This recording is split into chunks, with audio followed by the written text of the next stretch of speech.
Ressignificando a Vida, com Rogério Quelucci. Certa vez um jovem foi até uma praça para ver a paisagem, para passear. Chegou lá e ele encontrou um grupo de idosos. Esses idosos frequentavam sempre a mesma praça, sempre ficavam ali nos mesmos lugares. Ele percebeu que um dos idosos estava com um ar de sofrimento. E gemia, inclusive, parecendo que estava com dor. O jovem, não querendo ser indiscreto, perguntou para um amigo daquele idoso que parecia sofrer, perguntou: "O seu amigo está bem? Ele precisa de alguma ajuda?" E o outro senhor, que era bondoso, positivo, falou: "Não, fique tranquilo, jovem. Ele está bem sim. É que ele todos os dias senta nesse banco, ele já faz isso há mais de 20 anos, e o banco ficou velho, quebrou, tem uns pregos no assento saindo para fora, e esses pregos machucam ele. Por isso que ele está aí gemendo e reclamando, resmungando de dor." O jovem intrigado perguntou: "Por que ele não levanta e muda de banco?" O idoso mais sábio falou: "Pois é, eu já tentei convencê-lo, mas ele diz que ele faz isso há 20 anos, que o banco é dele e que ele vai continuar lá." Bom, mas se pensar bem, jovem, a dor não deve ser tão grande assim, porque se doesse de verdade mesmo, acho que ele sairia de lá, não é?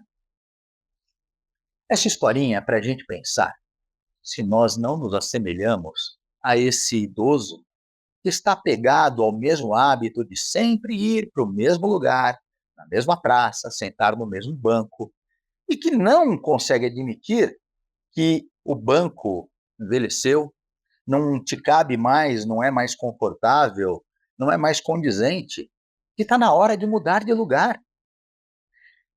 Talvez essa história sirva para pensarmos quantas vezes nós já não agimos como personagem da história, apegados a velhos hábitos, sempre querendo que as coisas continuem exatamente do mesmo jeito, não dando o direito do mundo mudar, das pessoas ao nosso redor mudarem também.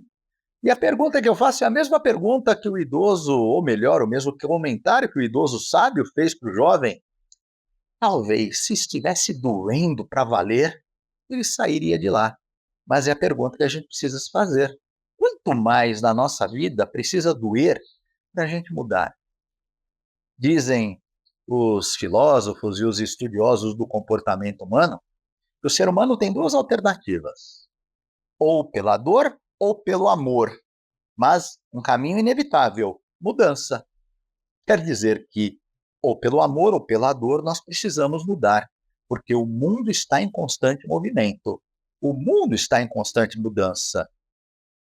E querer manter-se do mesmo jeito não é querer manter a estabilidade das coisas, é ser teimoso, é querer viver no passado. E o passado é um lugar que não nos pertence mais, ele já passou. A gente só tem um lugar que a gente pode ser feliz e um momento na vida. O lugar é onde estamos e o momento é o agora. Toda vez que nós queremos controlar as coisas e não queremos que elas mudem, nós sofremos. O problema também é que nós nos acostumamos com o sofrimento. À medida que a gente vai sofrendo um pouco mais, um pouco mais, um pouco mais, a gente vai se habituando. O problema também é que nos habituamos, não mudamos, mas não mudamos de lugar, mas mudamos de comportamento, mudamos de humor. Será que nós não nos transformamos nesta pessoa que tudo reclama, tudo lamenta, tudo resmunga, tudo encontra defeito? E quando é para falar de alguma coisa, vai se referir ao passado, no passado que as coisas eram melhores. E eu sempre me perguntam como era no seu tempo. Afinal de contas, eu já tenho 54 anos. Eu sempre digo, o meu tempo é agora, porque é o único momento que eu tenho para ser feliz. O futuro, eu construo ele através do meu agora. Otimista, esperançoso, mas sempre disposto a mudar e acompanhar as mudanças do mundo. E, de preferência, ser o promotor dessas mudanças. Espero que você aproveite essa história para ressignificar sua vida e muita luz.